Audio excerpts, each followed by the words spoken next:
दोस्तों, आपने दो कॉन्सेप्ट देखा. Friends, you saw two concepts and I hope you at least understood some part of it. Let's go to the third concept, which is the concept of demand. चलिए हम लोग तीसरे concept की तरफ जाते हैं जो मांग का कॉन्सेप्ट है. दोस्तों, मांग से ही व्यापार या व्यवसाय शुरू होता है और मांग न रहने पर व्यवसाय अंत हो जाता है. If there is demand, the business begins. If there is no demand, the business ends. Let us see the details which is covered by demand and where does it take to. चलिए हम लोग देखते हैं मांग किस की ओर ले जाता है. Let's see. Now let us understand in a little detail the concept of demand. चलिए थोड़ी डिटेल में हम लोग मांग के अवधारणा को समझते हैं. Friends, demand is the beginning and end of a business. दोस्तों, मांग से ही व्यवसाय की शुरुआत होती है और मांग न रहने पर व्यवसाय का अंत हो जाता है.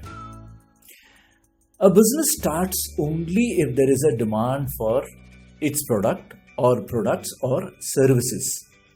व्यवसाय की शुरुआत तभी होती है जब उस व्यवसाय के वस्तुओं की मांग हो या उसके सेवाओं की मांग हो. Secondly, a business ends if the demand for its product or products or services ends. अगर व्यवसाय की वस्तुओं की मांग समाप्त हो जाती है या सेवाओं की मांग समाप्त हो जाती है तो व्यवसाय का अंत आ जाता है.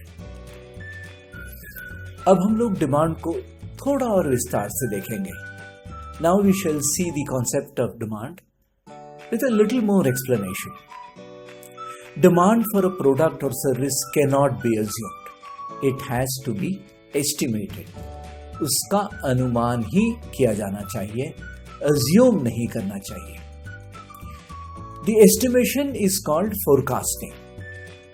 तो estimation या अनुमान को हम लोग पूर्वानुमान कहते हैं. The estimation requires a proper study of the segment of population along with its purchasing capacity. तो एस्टिमेशन या पूर्वानुमान करने के लिए हम लोग जनसंख्या के उस भाग का अध्ययन करना चाहिए और उसके परचेजिंग कैपेसिटी यानी क्रय शक्ति का भी ध्यान रखना चाहिए. Second point is that demand is always at a given price or it is at a range of prices. Demand हमेशा एक दिए हुए मूल्य पर ही होता है या मूल्य श्रृंखला पर ही हो सकता है. At any given period, the consumer will be willing to pay a given price or within a given price range for a product or a service. The income level of the consumer is very important to quote a price. And the third point is that the selling price is negotiable upon the volume of demand. It has an inverse relationship. तो दोस्तों, हमने देखा कि मांग हमेशा एक दिए हुए मूल्य पर रहती है. इसी कारणवश मूल्य वही होगा जो कंज्यूमर विलिंग होगा. दूसरी बात है कि कंज्यूमर के इनकम लेवल का जानना आवश्यक है उसे एक मूल्य देने के लिए. और तीसरी बात है कि जितनी अधिक मांग होगी तो सेलिंग प्राइस नेगोशिएबल होगा, उसका मोल भाव किया जा सकता है. यानी वॉल्यूम ऑफ डिमांड तथा सेलिंग प्राइस में विपरीत संबंध है. और तीसरा इंपॉर्टेंट एस्पेक्ट है डिमांड का कि demand can be created by advertising और पब्लिसिटी और by innovation and by increasing scarcity. तो मांग का सृजन किया जा सकता है एडवर्टाइजिंग या पब्लिसिटी द्वारा या इनोवेशन द्वारा और स्केर्सिटी क्रिएट करके. So friends, whatever we saw now about demand, it leads to two important conclusions. दोस्तों, अब तक जो हमने मांग के संबंध में देखा उससे दो मुख्य बातें उभर करके आती हैं. The first is the entire marketing effort is based on demand. It is the beginning and it is the end of marketing and market. तो पहली बात है कि संपूर्ण मार्केटिंग का प्रयास जो है वो मांग पर आधारित है. मार्केटिंग मांग से शुरू होता है और मांग न हो तो मार्केटिंग नहीं होता है. The second point is the entire financial function is also based on demand. The estimation of future demand leads to future profits or projected profits.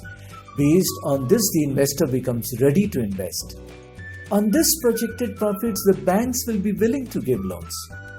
Again, based on this projected profits, the stock market also responds. Now, projected profit is also called guidance.